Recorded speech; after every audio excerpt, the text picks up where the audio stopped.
My first question is, when did you start your business? 1993. And then why did you start it?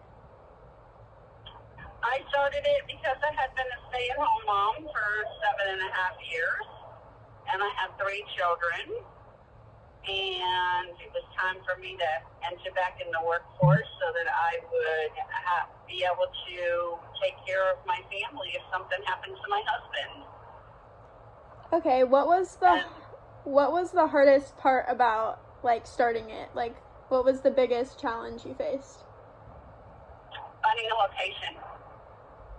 So how did you find that location? Was it like stressful finding it?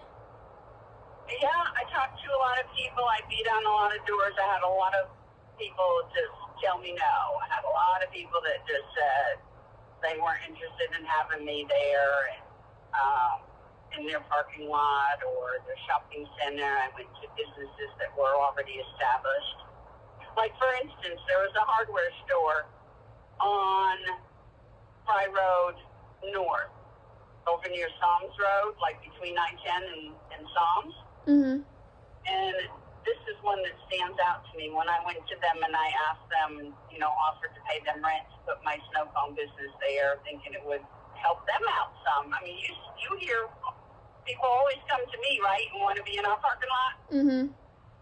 So I had the same thing on the other end when I was trying to get started.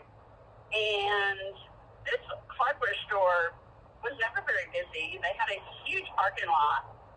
And the owner said to me, why would I do that? He goes, my business is perfectly fine. You can't help me. But within 2 years, he was out of business. Mm. Like, I'm not saying that's because I still don't stand there. I'm just saying that his attitude was pretty bad in the way he spoke to me. And then I didn't have any sympathy for him when I saw him have to close down. Yeah. How long did it take for Bahama Mamas to like become like super popular?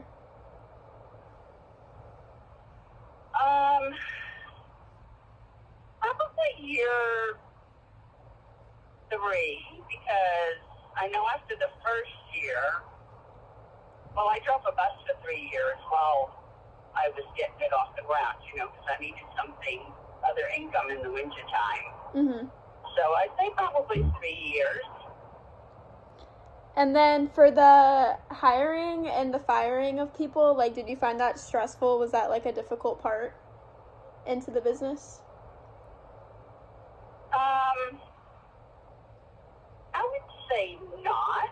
I mean, because I work with teenagers are always looking for summer jobs. I always had way more people to choose from, Mm-hmm. but it took me a while to learn how to weed them out. Mm-hmm. Would you consider Bahama Mamas as being successful? Absolutely. Okay, I agree. Did you have plans to pass the business onto your kids when you first like started it? Like, did you ever think about that? Oh, I did, because there were several snow cone businesses, shaved ice businesses in Louisiana where we lived prior to this for 1.5 years, and I knew some of them that had been around for generations.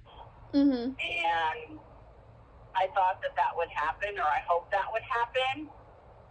But then once I realized that, I was successful, but my kids had their own careers and their own path, that wasn't going to happen.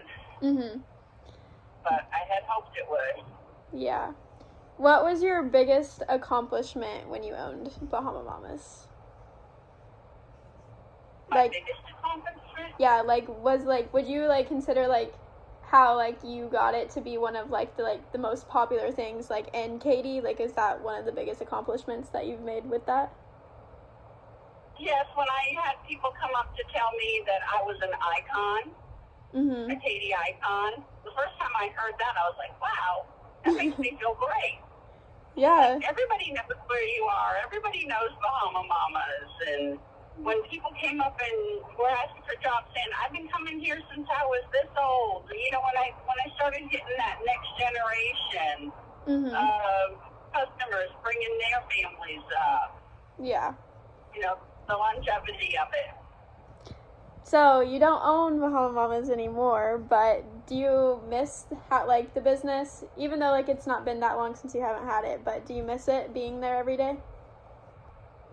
No, I don't. I don't. Okay, well after 30 years. After 30 years, it was a routine. You know, it's what I've done. But no, I was ready to part with it.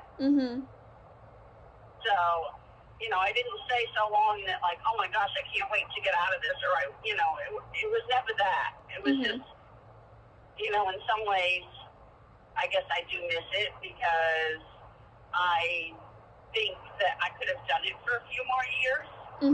You know, mentally, emotionally, physically, I feel like I could have done it for a few more years, and I probably would have if my family wasn't so spread out. Yeah. Okay, well, those were all my questions for you.